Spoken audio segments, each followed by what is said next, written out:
something out of it. A big display. But then again, transparency is also a very ethical and remarkable thing.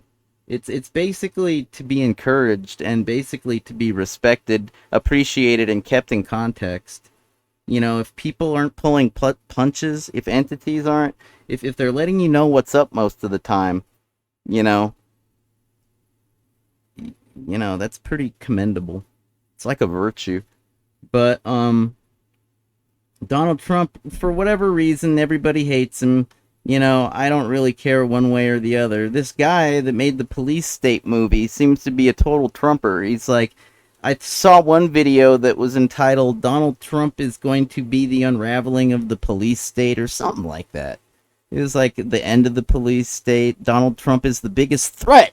That's what it was. It was Donald Trump is the biggest threat to the police state on planet Earth or something like that. And I guess because Donald Trump doesn't like being pushed around, he doesn't like being bullied, I can kind of relate to that, I guess. He doesn't like being censored. He wants to flap his gums, shoot off his loud mouth. I can kind of relate to that too, I guess.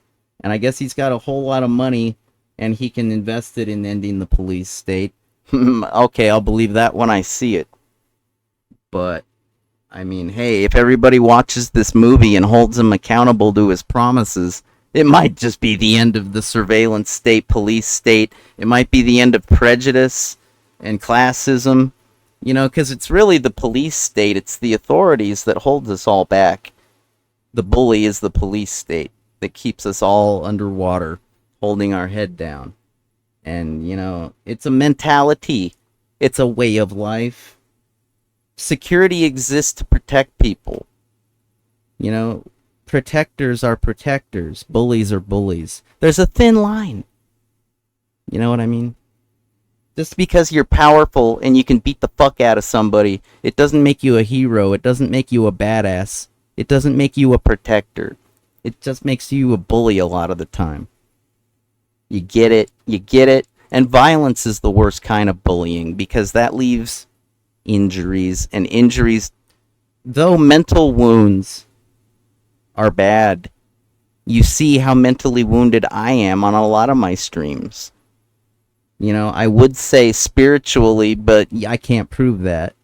I can only prove that I have a mind and self-awareness. So you can see how mentally wounded I am on a lot of my streams and uploads.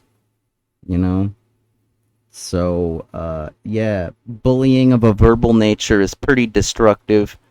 Granted, I'm not this bad because of bullying. It's only contributed to the trauma. But physical, sometimes a wound can last a life.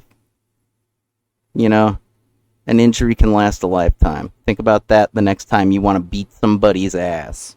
The next time you want to smear the queer, the next time you want to commit a hate crime, I don't think anybody does that too much anymore. I think people just want to prove how alpha male they are, or alpha female for that matter. It's ironic. We have so much equality these days that females have the right to be toxic too, if you think about that. Females or even the transgendered. Anybody can be toxic. It's not. When I grew up, it was mostly dudes being toxic. I know this. And Rush Limbaugh, he liked to be toxic by calling feminists feminazis. Oh no! I said the N-word. I fucked up. Please don't